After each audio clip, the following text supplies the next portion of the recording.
Bismillahirrahmanirrahim. Assalamualaikum warahmatullahi wabarakatuh. Selamat pagi anak-anakku. Selamat bertemu kembali dengan Ibu. Masih pelajaran tentang kerajinan serat, materi, produk, dan proses kerajinan bahan serat part ketiga.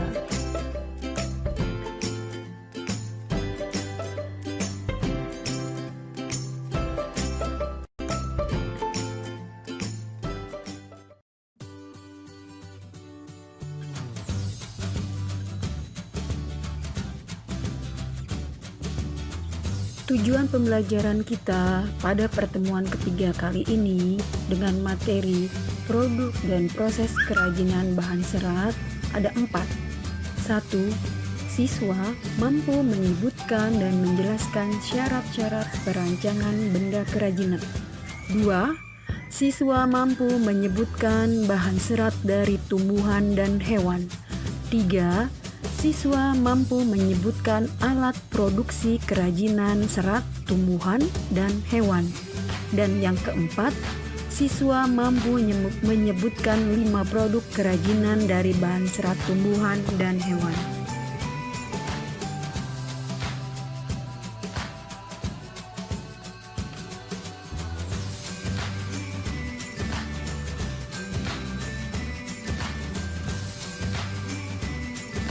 Anak-anakku, marilah kita mulai pembelajaran pada hari ini dengan judul produk dan proses kerajinan bahan serat. Nah, dalam pembuatan produk kerajinan, perlu kalian memahami dahulu seperti apa membuat karya yang berkualitas. Maka, dalam proses penciptaannya harus mengacu pada persyaratan. Nah, adapun syarat-syarat perancangan benda kerajinan sebagai berikut. 1. Kegunaan. 2. Kenyamanan. 3. Keluasan. 4. Keamanan. Dan 5. Keindahan. Nah, selanjutnya kalian harus memahami apa itu kegunaan. Nah, kegunaan di sini adalah benda kerajinan harus mengutamakan nilai praktis, yaitu dapat digunakan sesuai dengan fungsi dan kebutuhan. Contoh, mangkuk untuk wadah sayur. Nah, bagaimana dengan kenyamanan? Benda kerajinan harus menyenangkan dan memberikan kenyamanan bagi pemakainya. Contoh, cangkir didesain ada pegangannya. Yang ketiga, keluasan. Apa itu keluasan? Benda kerajinan harus memiliki keserasian antara bentuk dan wujud benda dengan nilai gunanya. Contoh, sepatu sesuai dengan anatomi dan ukuran kaki. Yang keempat, keamanan. Nah, benda kerajinan tidak boleh membahayakan pemakainya. Contoh, piring dari serat kelapa harus mempertimbangkan komposisi zat pelapis ataupun pewarna yang dipakai agar tidak berbahaya jika digunakan sebagai wadah makanan. Yang kelima, keindahan. Keindahan di sini maksudnya adalah benda yang indah mempunyai daya tarik lebih dibanding benda yang biasa-biasa saja. Keindahan sebuah benda dapat dilihat dari beberapa hal, di antaranya dari bentuk, hiasan, atau ornamen, dan bahan bakunya.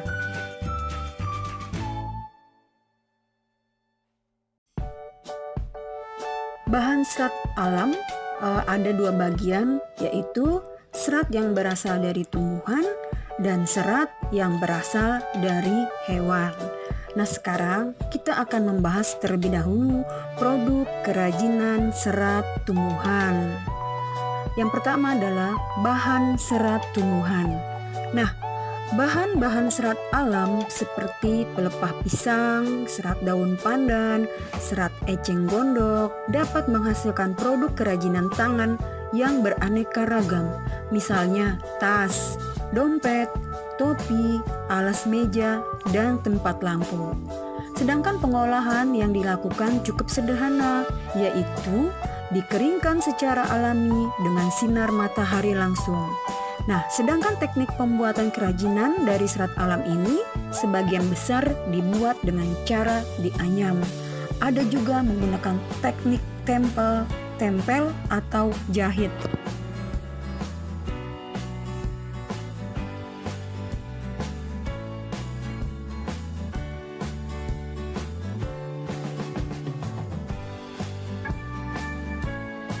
Berikutnya adalah alat-alat yang digunakan dalam produksi kerajinan serat tumbuhan. Biasanya untuk membuat kerajinan pasti kita membutuhkan alat-alat. Nah, apa sih alat-alat yang digunakan dalam produksi kerajinan serat tumbuhan? Di antaranya 1. Gunting, 2. Karter, 3. Pisau, 4. Lem tembak, 5. Jarum jahit, 6. Mesin jahit, dan 7. Mesin tenun, dan 8. Mesin pemisah sabut kelapa. Nah, masing-masing alat ini tidak selamanya digunakan. Alat ini akan digunakan sesuai benda atau kerajinan yang kita buat. Jadi alat ini digunakan atau akan menyesuaikan produk apa yang kita buat pada saat itu.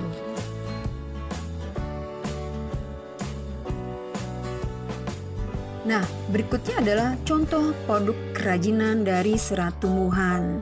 Yang Ibu tampilkan ini hanya beberapa. Padahal kerajinan serat dari tumbuhan itu banyak, tidak yang Ibu tampilkan pada saat ini saja. Nanti kalian bisa melihat dari informasi-informasi yang bisa kalian dapat dari internet ya.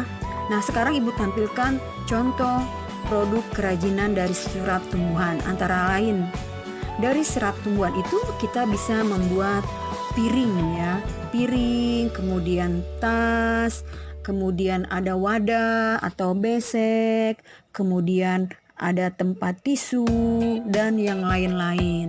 Nah, produk-produk kerajinan ini dibuat dari serat tumbuhan, antara lain dari daun pandan besar, kemudian ada juga dari pelepah pisang, seperti itu.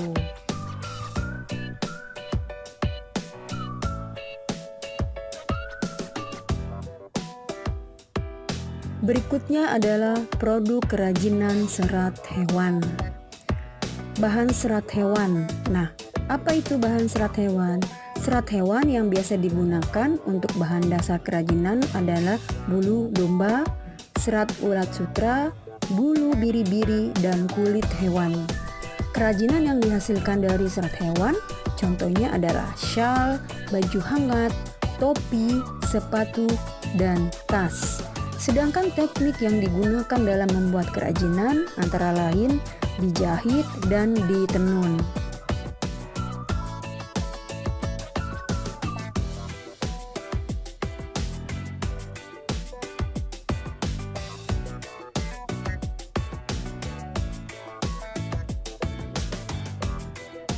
Alat-alat yang digunakan dalam produksi kerajinan serat hewan antara lain gunting, 2 alat pencukur, 3 baskom, 4 jarum jahit, 6 mesin jahit, 7 mesin tenun, 8 mesin pemintalan, 9 mesin penggulung benang hasil pemintalan.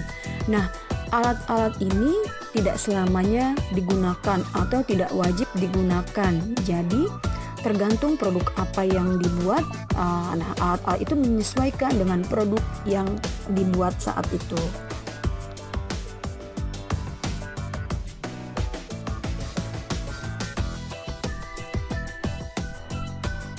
Adalah produk kerajinan dari serat hewan.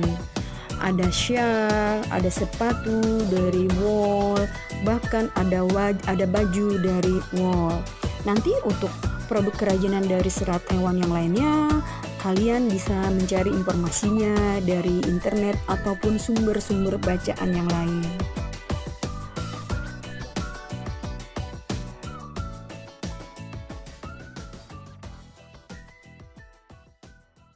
Nah, anak-anakku, setelah kalian memahami pembelajaran yang telah Ibu jelaskan di atas, silakan kalian kerjakan tugas yang Ibu berikan berikut ini. Di antaranya adalah 1. Kalian menyebutkan dan menjelaskan syarat-syarat perancangan benda kerajinan. 2. Sebutkan masing-masing 4 contoh bahan serat tumbuhan dan hewan. 3. Kalian menyebutkan masing-masing 5 alat yang digunakan dalam produksi kerajinan serat tumbuhan maupun serat hewan. Dan yang keempat, kalian menyebutkan masing-masing 5 produk kerajinan serat tumbuhan maupun serat hewan. Nah, untuk instruksi-instruksi lainnya, Ibu berikan instruksinya lewat grup WA.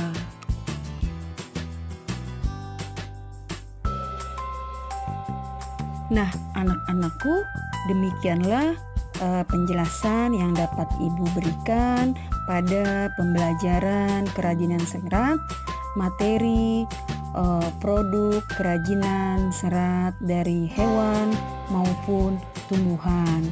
Jangan lupa kalian kerjakan tugas yang telah Ibu berikan.